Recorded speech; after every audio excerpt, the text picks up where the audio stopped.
Inanna returns. Chapter 13. Sargon the Great. Sargon was the love of my life on Terra, and together we made beautiful love, beautiful babies, and great kingdoms. I first saw him in my temple. Sargon was the cupbearer to Baba, the king of the city of Kish. I noticed him because he bore a remarkable resemblance to my father, Nanna. He definitely had Nanna's eyes. Even though no one ever knew exactly who Sargon's father was, I had my suspicions. Sargon's mother was a high priestess in one of my love temples. Upon his birth, she wrapped him in blankets in a basket of rushes and set him on the river.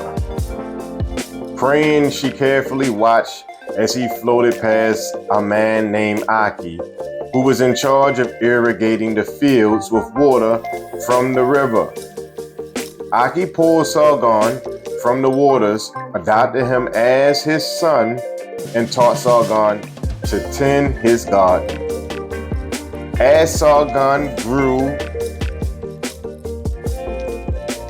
to be a man, his natural leadership abilities brought him to the court of Kish, but it was his beauty and humor that drew me to love him. He was tall and strong with high cheekbones and a gentle touch.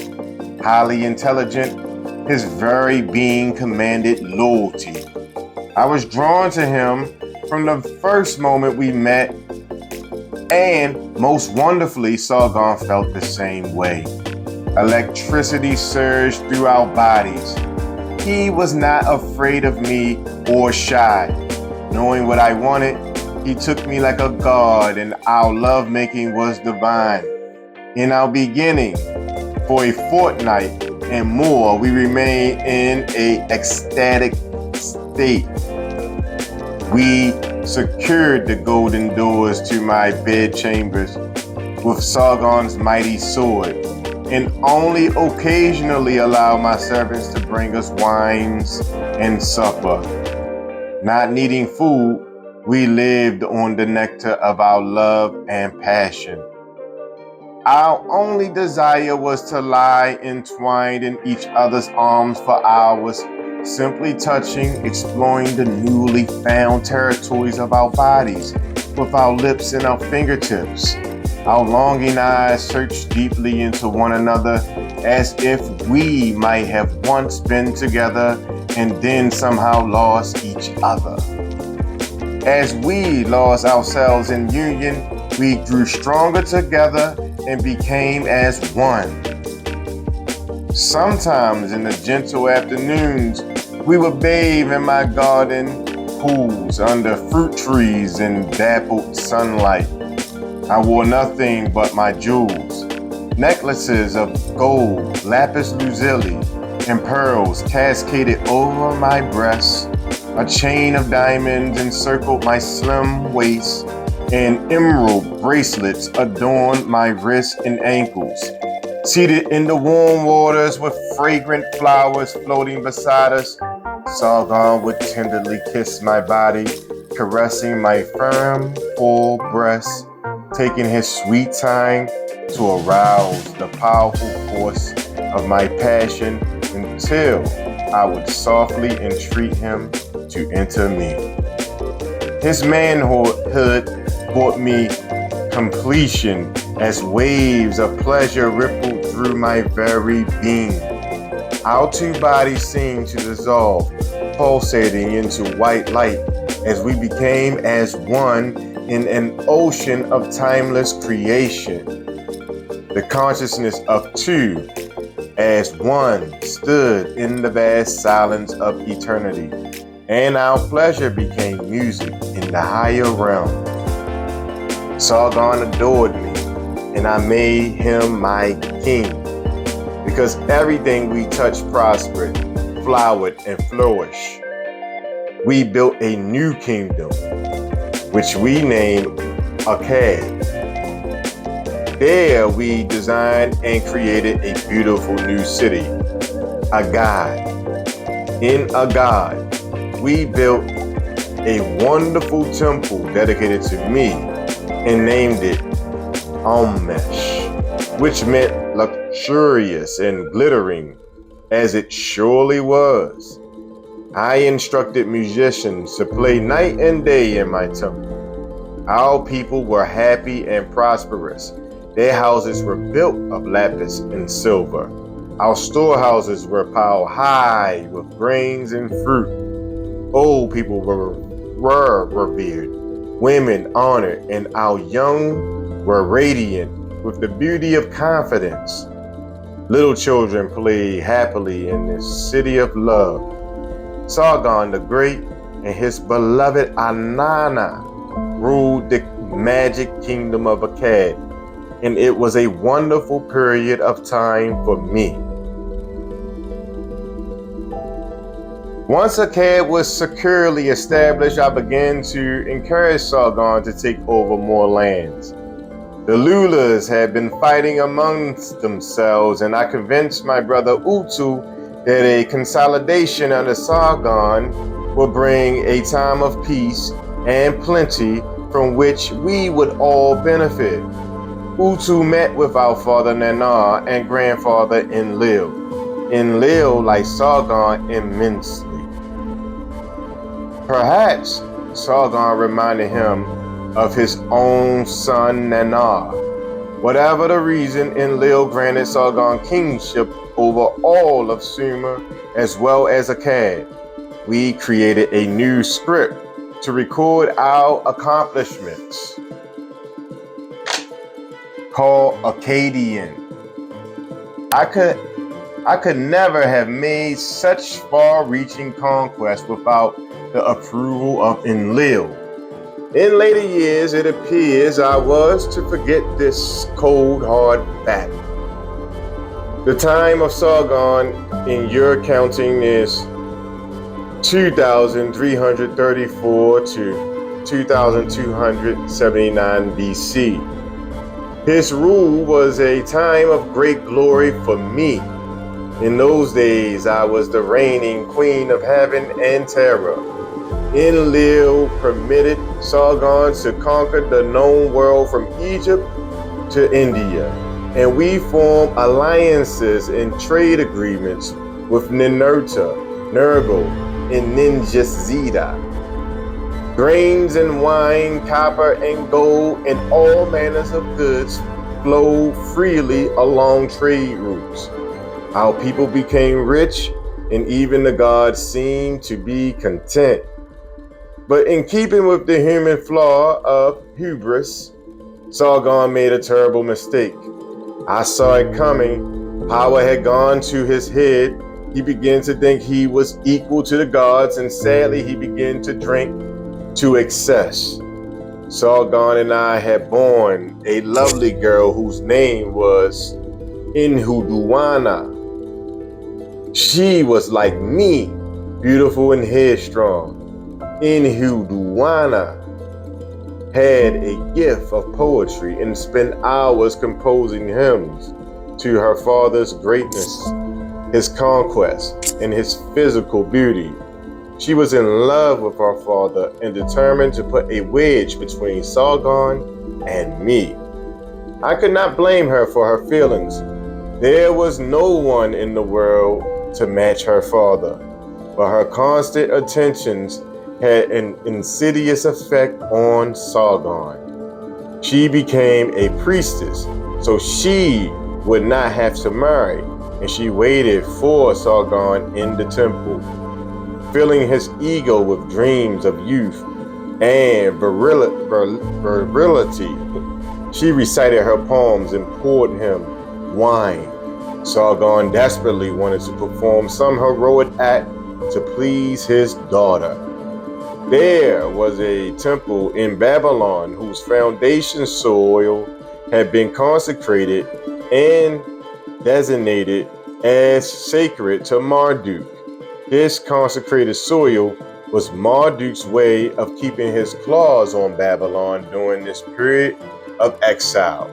He had always been touchy and possessive about Babylon. Sargon conceived a ceremony in which he removed the sacred soil to a new location where it would be served as the symbolic foundation for New Babylon, which Sargon would build. Little did he know that this act would turn fate against him. When Marduk heard of the sacrilege, he moved the Pasputa plasma weapon into his spacecraft and flew over the fields of Akkad and Sumer. Waves of high-intensity radiation destroyed the crops in a matter of minutes, and the ensuing period of famine caused our people to revolt against Sargon. Sargon was forced to put down hundreds of rebellions. Men who had once worshipped and loved him raised their swords against him, and praise turned to curses as the starving rulers watched their children die in their arms. Our empire began to disintegrate. I was not aging, and Sargon was. He began to crumble before my eyes. I could only watch in horror as the drinking became a nightmare. He even began to curse me, his beloved Inanna. Sargon moved into the temple to be near his inanna. At night, I lay alone in the huge cedar bed we had built for us. As gentle breezes blew the white silk curtains across our bed, the now painful memories of our magnificent passion tormented me, and a cold loneliness gripped my heart. I could not let everything we built slip away. The peaceful times, the beautiful cities. I had to face my fate alone. I had to fight. I would not lose what Sargon and I had built, no matter the cost. The sight of Sargon lying on his deathbed, trembling in sweat, with inanna at his side, remains burned in my memory to this day. Could this be the same man whose strength had brought me to ecstasy? The same man I had crowned as king, as my equal? For me, Sargon's end was a tragedy that changed my life forever. I was never the same. A part of me died that day. The exuberant little girl who ran laughing across lapis floors was forever gone. There was no prince to rescue me or my people. I knew it was up to me to take what was mine, and I was fully aware that the other gods would rush to claim my lands if I did not fight. I put on the garments of war and paraded through the legions of my soldiers upon my pet lion. Rallying my troops, I summoned up great war cries from deep within me. My soldiers were thrilled. The goddess Inanna herself was to lead them into battle. I fought beside them like a man as I became the goddess of death and destruction. I led my devoted armies into battle for 2 years. I killed men by the thousands. One after the other, I placed the sons of Sargon on the throne to rule in my absence. In her inanna wrote poems describing my massacres, saying her mother Inanna made the rivers run with blood. Fiercely fighting for what I believed to be mine, I upset the equilibrium of the gods. In the house of Enlil, a meeting was called, and Enlil and Ninurta came to a decision. Inanna must be stopped. The gods decided to allow Marduk to return to Babylon. Enlil and Ninurta knew Marduk would be happy to curtail the activities of Inanna. I, who had sentenced Marduk to be buried alive.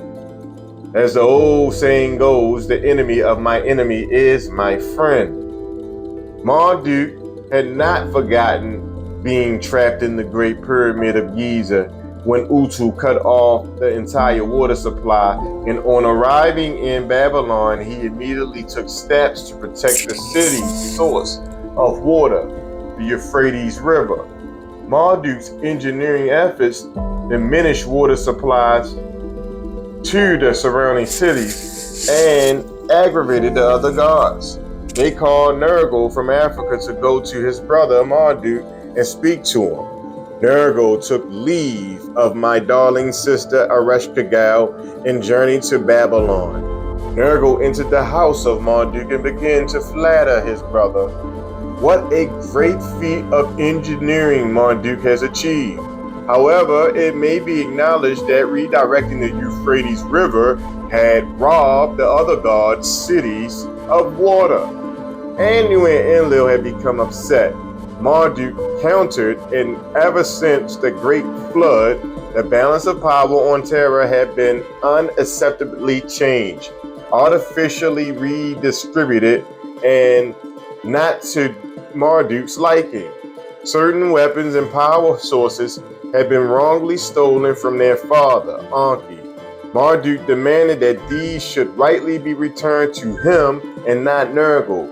Marduk then threatened to poison the entire Euphrates River system if his demands were not met. I could see an opportunity in my path. I had always been very fond of Nergal, who was so smart, so handsome. I always thought it was a shame to waste him on my sister Ereshkigal. Enki had lost control of his boys years ago, and Nergal and Marduk were now on the verge of real brotherly quarrel. If I could make an alliance with Nergal, perhaps he would serve my ambitions. So I prepared a quiet supper for my brother-in-law. Nergal seemed happy to attend. We were in perfect agreement. We made plans, we made love.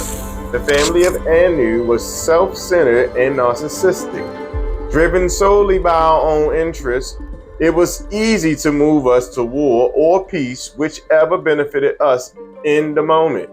Deep in the throes of ambition, we lost sight of character, and we forgot the simple truth that character is destiny. The following day, Nergal returned to the house of Marduk in Babylon, and an agreement was negotiated. Nergal would return the weapons and the singing stones to Marduk, but Marduk must leave Babylon and fly to the lands of the mines in Africa to retrieve them for himself. Reluctantly, Marduk agreed. Before his departure, Marduk warned Nergal not to touch any of the controls which regulated the Euphrates rivers. Sibylline beings, what they are. The moment Marduk was out of sight, Nergal broke into the control room, but much to Nergal's surprise, he discovered the entire room had been booby-trapped. As Nergal dismantled the controls, poison was released into the river. Marduk had engineered a mechanism which fouled the weather-regulating satellites if anyone destroyed his control facility. The skies of Babylon turned black, great storms raged, and the rivers became contaminated, and the whole area of Akkad and Sumer was devastated. The river system the river systems of Sumer were loved by Enki. He could not bear the sight of the poisoned Euphrates. Angered terribly, he blamed his son Nergal for destructive mischief. Nergal reacted to his father's anger by refusing to erect a statue of Enki that had already been planned. Just to make a point, and at my suggestion, Nergal burned down Marduk's house. With Marduk in Africa, at least for the moment, I placed the grandson of Sargon, Naram-Sin, upon the throne of Akkad. My father Nanar adored the boy, and Nergal also favored him. My alliance with Nergal, based on Nergal's enmity with his brother Marduk, gave me enough power that Naram-Sin and I were able to continue to wage war and conquer territories for a time. I suppose I was getting a little rough around the edges, and the brutality of war was changing me. Some of the stories about me were not true, others were. I did deliver captured slaves to the work camps. Driven by anger, ambition, and loneliness, I had become heartless. I felt and behaved like a cornered she-wolf. The actions of my life were beginning to show on my face. My beauty was becoming hard and cruel. And I put on more paint, but it did not help. I was short-tempered and irritable. except when I wanted something, and I became manipulative to achieve what I wanted. I was shrewd, and beauty turned into a beast. Naram Sin was very successful, and his campaigns are written about on the clay tablets. But one day we went too far. We reached the Cedar Mountains of Lebanon, too close to the spaceport. Enlil called the gods together, and they all agreed. Inanna had begun the war and must be stopped. No one stood up for me. A warrant for my arrest was issued. I wasn't going to allow Enlil to put me in chains, so I escaped in my ship. Enlil's troops marched into my temple in Agad, and finding me gone, took all the weapons of power sources. I hid in Nergal's place in Ethiopia, where he contacted me every day for a briefing on what had happened. The story that I had defied Anu was circulating among the gods. This was a lie, but it gave Enlil the excuse he needed. A punishment for defying Anu, the city of a god, would be destroyed, annihilated. The beautiful silver lapis city that Sargon and I had built was to be vaporized. The antimatter beams were brought forth, and a god vanished. To this day, no one has discovered where my beloved Agad once existed. Enlil, in his usual thorough manner, brought in his mountain men, the Gutatian hordes, to take back all of Akkad. Those who were loyal to me were slaughtered. Without me to lead them, my legions became demoralized and fled into the steppes.